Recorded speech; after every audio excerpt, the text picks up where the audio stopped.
कुत्ते को रोटी खिलाने के 10 फायदे जान जाओगे तो कभी गरीब नहीं रहोगे। नमस्कार प्रिय दर्शकों, जय श्री कृष्ण। आपका हमारे चैनल पर हार्दिक स्वागत है। आज हम एक ऐसी कथा प्रस्तुत करने जा रहे हैं जिसमें एक मनुष्य और एक कुत्ते का अटूट प्रेम की भावना को दर्शाता है और साथ ही कुत्ते को रोटी खिलाकर मनुष्य उसके जीवन की सभी समस्याओं से कैसे मुक्ति पा सकता है। यह कथा न केवल आपके कष्टों का समाधान बनेगी बल्कि आपके परिवार को समृद्धि और सुख शांति का आशीर्वाद भी प्रदान करेगी। यह कहानी उस समय की है जब मध्य देश में स्थित सुखपुर नामक एक सुंदर गांव में रामू नाम का एक गरीब किसान रहता था। रामू सरल हृदय का इंसान था जिसे अपनी मेहनत और ईमानदारी पर भरोसा था। उसका जीवन कठिनाइयों से भरा हुआ था, लेकिन उसकी आत्मा में करुणा का अथाह सागर था। रामू का खेत गांव से थोड़ी दूरी पर जंगल के किनारे था। रोज सुबह 4 बजे उठकर वह खेत में काम करता और सूर्यास्त के समय घर लौटता। यह उसकी दिनचर्या थी। एक दिन जब सूरज ढल चुका था और अंधेरा गहराने लगा, रामू को खेत में काम खत्म करने में देर हो गई। जंगल का रास्ता सुनसान और डरावना था। उसे अकेले चलते हुए अजीब सी घबराहट महसूस हो रही थी। जंगल के घने पेड़ों के बीच से गुजरते हुए रामू को अचानक एक दर्द भरी रोने की आवाज सुनाई दी। यह आवाज इतनी करुणामय थी कि रामू का दिल द्रवित हो उठा। उसने सोचा, किसी जीव की इतनी पीड़ा सुनकर अनसुना करना पाप होगा। आवाज का पीछा करते हुए रामू झाड़ियों की ओर बढ़ा। वहां पहुंचते ही उसने देखा कि एक छोटा सा कुत्ते का बच्चा भूख और कमजोरी से तड़प रहा था। उसकी मासूम आंखें जैसे मदद की गुहार लगा रही थीं। रामू का दिल भर आया। उसने सोचा, भगवान ने शायद इसे मेरी मदद के लिए ही भेजा है। तब रामू ने अपनी पोटली में रखी बची हुई रोटी निकाली और कुत्ते के बच्चे को खिलाने की कोशिश की। भूखा बच्चा तुरंत खाने लगा। रामू के मन में एक अजीब सी खुशी का संचार हुआ। उसने बच्चे को अपनी गोद में उठाया और सोचा, यह जंगल में अकेला नहीं जी पाएगा, इसे मेरे साथ अपने घर में ले जाना होगा। घर की ओर बढ़ते हुए रामू के मन में कई सवाल उमड़ रहे थे। वह सोच रहा था, गांव वाले क्या कहेंगे? क्या मेरी गरीबी में एक और जिम्मेदारी लेना ठीक होगा? लेकिन दिल से एक ही आवाज आ रही थी, दया का मार्ग हमेशा सही होता है। इसलिए रामू ने बच्चे को घर पर ले जाने का निश्चय किया। रामू जैसे ही गांव पहुंचा, कुछ लोगों ने उसे कुत्ते के बच्चे के साथ देखकर चिढ़ाना शुरू कर दिया। एक व्यक्ति ने कहा, रामू, तेरी हालत तो पहले से ही खराब है, अब इस जानवर को भी पालने का बोझ ले लिया। रामू ने शांत मन से जवाब दिया, पशु भी भगवान के जीव हैं, इनकी सेवा करना भी एक पुण्य का काम है। इतना कहकर जब वह घर की ओर मुड़ा तो गांव वालों ने हंसी के ठहाकों से उसका मजाक उड़ाया। रामू थोड़ी ही देर बाद घर पर पहुंचा और अपना नित्य काम करके रात का खाना पीना खा लिया। उसने उस कुत्ते के बच्चे के लिए अपने छोटे से घर के आंगन में एक छोटा सा घर बनाकर उसे खाना खिलाकर सुला दिया। इसी तरह दिन बीतते गए और वह प्यारा सा कुत्ता घर का एक सदस्य बन गया, जिसे सभी लोग बहुत प्यार देने लगे। रामू ने कुत्ते के बच्चे का नाम शेरू रखा। दिन बीतते गए और शेरू रामू के जीवन का अभिन्न हिस्सा बन गया। रामू जहां भी जाता, शेरू उसके साथ रहता। शेरू अब जवान हो गया।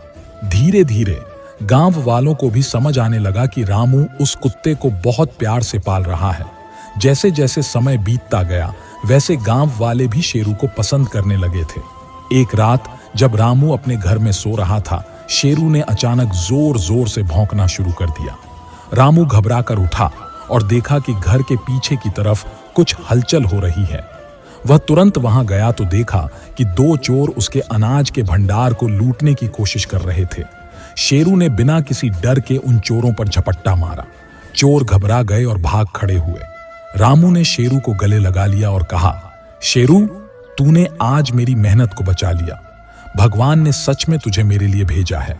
जब दूसरे दिन गांव वालों को पता चला तो उन्होंने भी शेरू के वफादारी की बहुत तारीफ की। कई गांव वाले तो यह भी सोचने लगे कि क्यों न हम भी अपने घर में एक शेरू जैसा कुत्ता पाल लें। शेरू न केवल रामू का साथी बना, बल्कि उसके संघर्ष में भी उसका सहारा बन गया।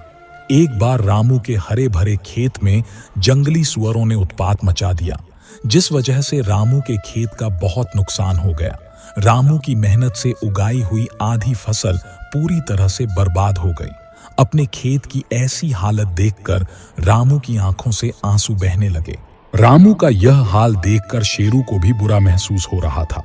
फर्क इतना था कि वह आम मनुष्य की तरह बोल नहीं पा रहा था, परंतु वह अपने मालिक को समझाने की कोशिश कर रहा था कि आज जो हुआ है वह बहुत बुरा हुआ है और उसका मुझे भी बहुत दुख हो रहा है कि मैं कुछ न कर पाया।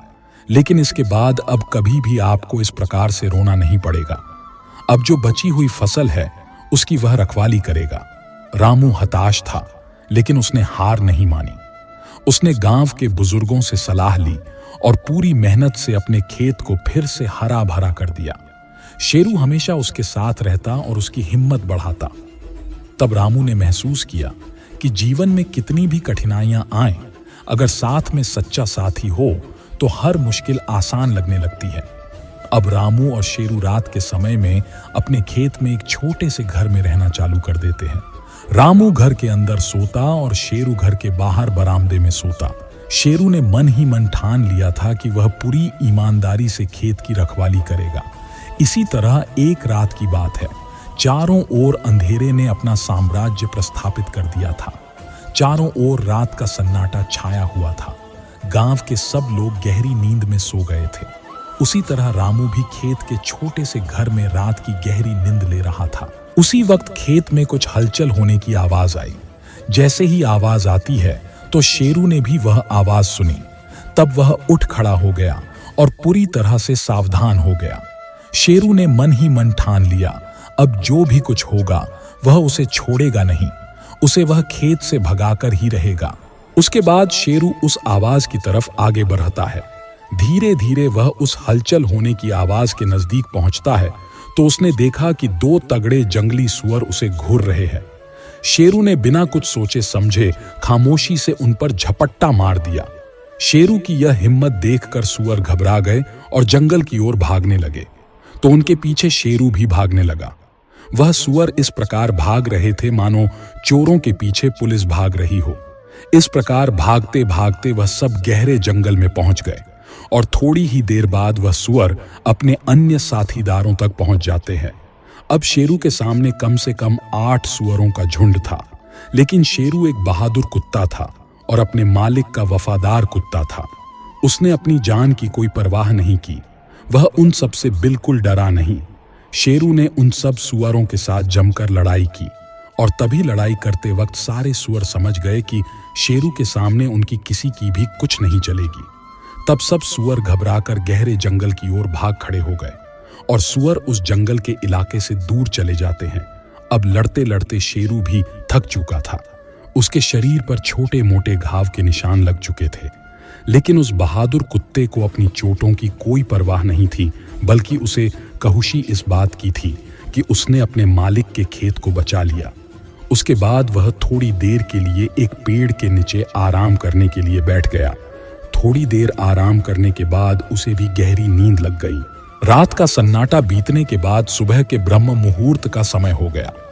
चारों ओर से चिड़िया और पक्षियों की मधुर आवाज आने लगी। उसी क्षण शेरू की नींद खुल गई। गहरी नींद खुलने के बाद उसने देखा कि वह एक हरे भरे गहरे जंगल के बीच बैठा हुआ है, जहां चारों ओर गहरी हरी भरी झाड़ियां हैं। तब उसे पता चल गया कि वह अब एक गहरे जंगल में है, जहां पर अब एक पल भी रहना ठीक नहीं है और जितना जल्दी हो सके उतना जल्द उसे अपने मालिक रामू के पास चले जाना चाहिए। उसने रामू के पास जाने के लिए अपने कदम आगे बढ़ाए, पर उसे यह नहीं पता चल पा रहा था कि अपने मालिक का घर किस तरफ से है। इस दुविधा की वजह से वह बहुत ही विचलित हो जाता है। आखिर उसने बहुत सोचने के बाद एक राह पकड़ी। उसे लग रहा था कि वह राह अपने मालिक के खेत के पास पहुंचा देगी। उधर रामू भी सवेरे गहरी नींद से उठकर अपने घर से बाहर आकर शेरू को देखने के लिए गया, तो उसे शेरू दिखाई नहीं दिया। रामू को लगा कि शेरू वहीं पर आसपास टहलने गया होगा। उसके बाद सवेरे के नित्य काम निपटाकर रामू अपने शेरू को बुलाने के लिए आवाज देने लगा, लेकिन शेरू का कोई जवाब नहीं मिल पाया। तब रामू को हल्का सा महसूस होने लगा कि शेरू कहीं उसे अकेला छोड़कर कहीं चला तो नहीं गया, या कहीं कोई जंगली जानवर शेरू को उठाकर तो नहीं ले गया। ऐसे कई बुरे विचारों से रामू परेशान हो जाता है। उसके बाद रामू ने अपने पूरे खेत और नजदीकी जंगल के इलाके में शेरू को ढूंढने के लिए इधर उधर छानबीन की, परंतु शेरू का कहीं भी पता नहीं चल पा रहा था। तब रामू समझ गया कि शेरू अब लापता हो चुका है। उधर शेरू भी अपने मालिक के घर की ओर की राह ढूंढ ढूंढ कर काफी परेशान हो चुका था। उसे भी अपने मालिक के घर की राह नहीं मिल रही थी। उस वजह से वह और घने जंगल के बीच जा चुका था। चलते चलते अब शेरू किसी दूसरे गांव की सीमा के पास पहुंच गया। दूर से उसे गांव के जीवन की चहल पहल नजर आ रही थी। तब शेरू को अंदाज हो गया कि वह किसी दूसरे गांव की ओर पहुंच गया है। यह देखकर शेरू बहुत निराश हो गया। एक तरफ शेरू भूख और प्यास की वजह से बहुत हैरान हो चुका था। उसे खाने पीने की सख्त आवश्यकता महसूस हो रही थी। इसलिए उसने सोचा कि किसी गांव वाले के पास जाकर खाने के लिए कुछ मांग लेते हैं। इसलिए शेरू ने गांव में प्रवेश कर गांव के किसी एक घर के पास जाकर रुक जाता है। तब उस घर के किसी एक सदस्य को घर के बरामदे के बाहर की तरफ एक कुत्ता बैठा हुआ नजर आता है। शेरू विनम्रता से वहां बैठा था। उसी वक्त वह सज्जन शेरू को धमकाते हुए उसे वहां से खदेड़ देता है। इसी प्रकार काफी कोशिश करने के बाद में भी शेरू को किसी भी गांव वाले ने खाना नहीं खिलाया। अब शेरू बहुत ही परेशान हो चुका था। चलते चलते आखिर वह किसी एक गरीब की झोपड़ी के पास जाकर खड़ा हो जाता है। उस घर के सदस्य सुबह का नाश्ता करने ही बैठे थे तो उन्हें बाहर बरामदे में एक कुत्ता दिखाई पड़ता है। तब कुत्ते की हालत देखकर वे लोग समझ गए कि वह कुत्ता भूख के मारे परेशान है। कुत्ते की अवस्था देखकर घर वालों को दया आ गई और उन्होंने कुत्ते को खाने के लिए एक सूखी रोटी उसके सामने रख दी। कुत्ता इस प्रकार खुश हो गया कि मानो वह बरसों से खाने का इंतजार कर रहा हो और उसे खाना मिल गया हो। उसके बाद रोटी खाकर शेरू वहां से पानी पीने के लिए पानी की तलाश में किसी दूसरी जगह चला जाता है। उसके बाद उस घर की स्त्री उसके पति के साथ बातचीत करने में उलझ गई। वह स्त्री उनके घर में रखे हुए मंदिर में भगवान से प्रार्थना करती है कि हे भगवान, मैं बहुत ही मन से प्रार्थना करती हूँ कि आज मेरे पति के काम के पैसे उस दुष्ट सेठ के पास से दिलवा देना। अब हम इस परिस्थिति से बाहर आना चाहते हैं। अब इसके आगे बुरे दिन काटना हमारे लिए मरने जैसा हो जाएगा। उसके बाद उसने अपने पति को माथे पर टिका लगाकर पति को घर से विदा किया। शाम को जब उसका पति घर पर लौट आता है तो उसके चेहरे की खुशी को देखकर घर वाले आश्चर्य से उसे देखने लगे। पति के मुंह से सारी हकीकत जानकर पत्नी की आंखों से आंसू निकल जाते हैं। पति अपनी पत्नी से खुश होकर कहता है कि पता नहीं आज उस दुष्ट सेठ को क्या हो गया था, उसने मेरे काम का सारा हिसाब चुकता कर दिया और ऊपर से दूसरे काम का एडवांस रुपया देकर वायदा भी किया कि इस बार तुम्हारा काम खत्म होने के पहले ही मेरे पास आकर हिसाब ले जाना और उसके बाद काम पूरा कर देना। यह सब सुनकर सारे घर वाले खुशी के साथ झूम उठे। रात को जब वे सब रात का खाना खा रहे थे तब अचानक कहीं से फिर से भूख के मारे उनके घर के द्वार के पास वह कुत्ता आकर बैठ जाता है। तब घर की स्त्री ने खाने के लिए कुत्ते को रोटी डाल दी और एक टूटे बर्तन में पानी की भी व्यवस्था कर दी। उसके बाद जब घर वाले शेरू को खाना खाते वक्त उसे निहार रहे थे तब उन्हें यह महसूस होने लगा कि कहीं ना कहीं यह कुत्ता किसी का पालतू जानवर है। शायद यह उसके घर का रास्ता भटक गया है। तब सबने सोचा कि क्यों ना घर के एक कोने में उस कुत्ते के लिए छोटी सी जगह का प्रबंधन किया जाए। तब उन्होंने शेरू को और एक रोटी देकर उस जगह बैठने के लिए शेरू को इशारा किया। तब शेरू भी समझ जाता है कि वे लोग उसे वहां बैठने के लिए जगह दे रहे हैं। तब शेरू भी उनकी बात मान लेता है और खा पीकर उस जगह सो जाता है। उधर रामू और उसके घर वालों का शेरू के खो जाने की वजह से सबका बुरा हाल हो चुका था। दिन भर रामू ने शेरू को ढूंढने में लगा दिया था और थक हार बिल्कुल निराश हो चुका था। रात के खाने के बाद रामू और उसके गांव के अच्छे मित्र गांव के चौराहे पर किसी एक पेड़ के नीचे बैठकर शेरू को ढूंढने के लिए एक योजना पर बात करते हैं। शेरू को कैसे ढूंढा जाए इस बात पर विचार बना रहे थे। तब उन्होंने योजना बनाई कि अब जंगल में तो शेरू का पता नहीं चल पाया, इसलिए अब हमें आस पड़ोस के गांव में जाकर शेरू को ढूंढना पड़ेगा। सब ने मिलकर इस योजना के मुताबिक अगली सुबह की योजना बनाई।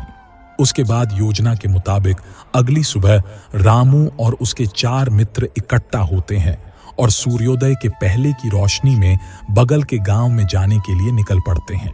दूसरे गांव में जाने के लिए एक जंगल के रास्ते से गुजरना पड़ता था। इसी तरह सब लोग जंगल के रास्ते बगल के गांव की ओर चले जा रहे थे। तब जंगल के रास्ते में उन्हें एक संत महात्मा की कुटिया दिखाई पड़ती है। उन्होंने देखा कि बाहर एक संत महात्मा ध्यान लगाए बैठे हुए हैं। तब सबने सोचा कि सब लोग संत महात्मा के दर्शन करके अगले गांव की ओर चलेंगे। इसलिए सब उस संत महात्मा के नजदीक जाकर एक पेड़ के नीचे बैठ जाते हैं। थोड़ी ही देर बाद संत महात्मा ध्यान लगाकर अपनी आंखें खोलते हैं तो उन्होंने पाया कि उनके दर्शन के लिए कुछ भक्तगण उनका इंतजार कर रहे हैं। तब उन्होंने सबको सीताराम कहकर सबका स्वागत किया और सबका हाल हवाल पूछा। उसके बाद सबने महात्मा के दर्शन किए और उनका आशीर्वाद पाया। तब महात्मा ने कहा कि सब लोग थोड़ी देर के लिए बैठे और चाय का प्रसाद लेकर वहां से प्रस्थान करें। उसके बाद चाय का प्रसाद लेते वक्त महात्मा जी ने वहां आने का कारण पूछा तो रामू ने महात्मा जी को सारी हकीकत सुनाई। उसके बाद रामू ने महात्मा जी से पूछा कि हे गुरुवर, क्या आपने इस जंगल के रास्ते किसी सफेद कुत्ते को यहां से गुजरते हुए देखा है? यह सुनकर महात्मा जी ने कहा, हे पुत्र, क्या तुम उसी कुत्ते की तलाश में निकले हो जिसे मैंने कल अगले गांव की ओर जाते समय देखा था? क्योंकि कल रात की बात है, मैंने उसे बहुत ही परेशान सा देखा था और मैंने उसकी हालत देखकर उसे रोटी खाने के लिए भी बुलाया था, परंतु उसने रोटी नहीं खाई। वह अपना मासूम सा चेहरा बनाकर मेरे सामने कुछ देर के लिए बैठा रहा और कुछ देर के बाद अगले गांव की ओर निकल गया। यह सुनकर रामू और उसके साथियों को बहुत खुशी होती है। रामू महात्मा जी के सामने रोने लगता है। महात्मा जी उसे आशीर्वाद देते हुए कहते हैं कि बेटा, आप चिंता न करें, आपका शेरू उस गांव में सही सलामत ही मिल जाएगा। मेरा आशीर्वाद उसके साथ है। लेकिन एक बात का ख्याल रखना, जब आप सब लोग आपका शेरू मिलने के बाद यहां से अपने गांव की ओर गुजरते हो तो आप सभी को आश्रम का प्रसाद लेकर जाना है। अब तुम जल्दी से उस गांव की ओर प्रस्थान करो और अपने शेरू को लेकर जल्दी से लौट आओ। मेरा आशीर्वाद आप सभी को कष्टता से बचाएगा। तब सबने महात्मा जी से आशीर्वाद लिया और अगले गांव की ओर अपने कदम बढ़ा दिए। उसके बाद सब लोग उस गांव में पहुंचकर गांव के लोगों से शेरू के बारे में पूछताछ करने लगे। किसी ने कहा नहीं देखा, तो किसी ने कहा हां देखा तो था पर हमने उसे भगा दिया। इसी तरह गांव में पूछताछ करते करते सब लोग उस गरीब आदमी की कुटिया के पास पहुंचते हैं। तब रामू ने उस घर की स्त्री के पास पूछताछ की और पूछा कि बहन जी, क्या आपने एक सफेद कुत्ते को यहाँ आसपास कहीं देखा है? तब उस स्त्री ने कहा, तो वह कुत्ता आपका है? हे भगवान, वह बहुत ही प्यारा कुत्ता है, बहुत ही समझदार है और हमारे लिए तो वह साक्षात एक भगवान का रूप है। रामू यह सुनकर अचंभित रह जाता है। उसके बाद स्त्री कहती है, जब से वह हमारे घर की रोटी खा रहा है तब से हमारे घर में खुशियां ही खुशियां आ रही है। हमारे बिगड़े काम पूरे हो रहे हैं और बरसों पुराना अटका हुआ धन भी हमें मिल गया है। और तो और हमारे पति के सामने पूरे 5 साल के लिए कामों की लाइन लग गई है। हमारा घर खुशियों से भर गया है। तब रामू यह सुनकर अत्यवस्थ हो जाता है और उस स्त्री से पूछता है कि बहन जी, यह सब तो ठीक है, परंतु वह कुत्ता अभी कहां पर है? तब उस औरत ने कहा, हे भाई साहब, वह सवेरे आकर रोटी खाकर न जाने कहां चला जाता है, वो हमें भी नहीं पता, परंतु वह शाम होते ही हमारे घर के द्वार पर आकर बैठ जाता है। आप एक काम कीजिए, आज शाम तक आप यहीं पर रुक जाइए, शाम को वह आपको जरूर मिलेगा। आज आप हमारे घर के मेहमान हो और मेहमान तो भगवान का रूप होता है। आप आज शाम का खाना हमारे घर पर ही खा लेना, ताकि शाम को आपकी शेरू से मुलाकात भी हो जाएगी और आपको आपका शेरू भी मिल जाएगा। तब रामू और उसके साथियों ने ठीक उसी तरह शाम तक रुकने का निर्णय लिया। धीरे धीरे अब शाम का समय शुरू हो चुका था। रात शुरू होने का अंधेरा धीरे धीरे बढ़ रहा था। स्त्री का पति भी काम निपटाकर शाम को उसके घर लौट आता है। तब उसकी स्त्री अपने पति से रामू के बारे में सारी हकीकत बता देती है। थोड़ी देर बाद स्त्री ने सबको खाना खाने के लिए घर के अंदर बैठने के लिए कहा। तब सब लोग खाना खाने बैठ जाते हैं, परंतु रामू ने कहा कि जब तक वह शेरू को नहीं देख लेता तब तक वह खाना नहीं खाएगा। इसलिए बाकी सब लोग खाना खाने बैठ जाते हैं। उसके बाद थोड़ी ही देर बाद घर के द्वार पर एक कुत्ता आकर बैठ जाता है। तब स्त्री ने रामू से कहा, भाई साहब, वह कुत्ता आ चुका है। यह सुनकर एक तरफ रामू खुश भी हो जाता है और एक तरफ डर से भयभीत हो जाता है। वह इसलिए क्योंकि उसे यह डर था कि शेरू की जगह कहीं दूसरा कोई कुत्ता बैठा ना हो। उसके बाद रामू अपने हाथ में रोटी लिए धैर्य से दरवाजे की ओर बढ़ता है और जैसे ही वह उस कुत्ते को देखता है तो उसी जगह पर खड़े होकर फुट फुट कर रोने लगता है। दोस्तों, क्या आप यकीन कर सकते हो, क्योंकि दोस्तों वह कुत्ता और कोई नहीं बल्कि शेरू ही था। जब रामू और शेरू एक दूसरे को देखते हैं तो दोनों एक दूसरे को मिलने के लिए दौड़कर एक दूसरे को लिपट जाते हैं। शेरू और रामू एक दूसरे की बाहों में फुट फुट कर रोने लगते हैं। इस तरह रामू और उस बेजुबान जानवर का एक दूसरे के प्रति प्रेम देखकर वहां मौजूद सब लोगों की आंखों से आंसू बहने लगते हैं। दोस्तों, यह सब होते होते अब काफी रात हो चुकी होती है। तब उस घर के लोगों ने सबको रात वहीं पर रुकने के लिए कहा। तब सबने तय किया कि सूर्योदय के पहले वे सब वहां से विदाई लेंगे और अपने गांव की ओर प्रस्थान करेंगे। अब जंगल के रास्ते चलते चलते उन महात्मा जी का आश्रम आ जाता है। महात्मा जी सवेरे का नित्य काम निपटाकर तुलसी के पौधे को जल अर्पित कर रहे थे। उसी वक्त रामू और उसके साथी महात्मा जी को सीताराम करके उन्हें नमस्कार करते हैं। महात्मा जी आदर भाव से सबका स्वागत करते हुए उन्हें आश्रम के बाहर बरामदे में बिठाकर सत्संग करने के लिए आसान देते हैं। उसके बाद सबने महात्मा जी के हाथों से बनी चाय का प्रसाद ग्रहण किया। तब महात्मा जी कहते हैं, हे भक्तगण, आज हम एक खास और महत्वपूर्ण बातों पर सत्संग करने जा रहे हैं। आज हम इन शेरू महाराज यानी कि कुत्ते को रोटी खिलाकर आम मनुष्य अपने जीवन में क्या क्या पुण्य कमा सकते हैं उस विषय पर चर्चा करेंगे। उसके बाद महात्मा जी ने सभी मौजूद भक्तगणों को आध्यात्मिक ज्ञान सुनाया और अंत में कुत्ते को रोटी खिलाने के मनुष्य को 10 फायदे प्राप्त होते हैं उस बात का खुलासा किया। वह समझाते हुए महात्मा जी कहते हैं, हे भक्तगण, अब तुम्हें विस्तार से बताते हैं कि सभी भूखे पशु पक्षी को हमेशा खाना खिलाना चाहिए। इससे मनुष्य उसके जीवन में किसी न किसी रूप से पुण्य कमाता है और खास करके आप जब कुत्ते को रोटी खिलाते हैं तो आपको 10 प्रकार के पुण्य मिलते हैं। कुत्ते को रोटी खिलाना न केवल एक नेक कार्य है बल्कि इससे कई आध्यात्मिक, धार्मिक और सामाजिक लाभ भी जुड़े हुए हैं। तब महात्मा जी कुत्ते को रोटी खिलाने के 10 मुख्य फायदे विस्तार से बताते हैं।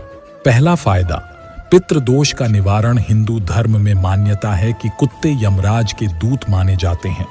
उन्हें भोजन कराने से पितृदोष का शमन होता है और पूर्वजों की आत्मा को शांति मिलती है। दूसरा, शनि दोष का निवारण। ज्योतिष में कुत्ते को रोटी खिलाने से शनि दोष और राहु केतु की अशुभता दूर होती है। यह उपाय शनि की 7.5 और ढैया से बचाने में सहायक होता है। तीसरा, धन संपत्ति में वृद्धि। कुत्ते को रोटी खिलाने से धन और समृद्धि का आशीर्वाद मिलता है। इसे नियमित रूप से करने से आर्थिक समस्याएं बिल्कुल कम हो जाती हैं। चौथा, ग्रह दोषों से मुक्ति। जिन व्यक्तियों की कुंडली में ग्रह दोष होते हैं उनके लिए कुत्ते को भोजन कराना एक सरल और प्रभावी उपाय होता है।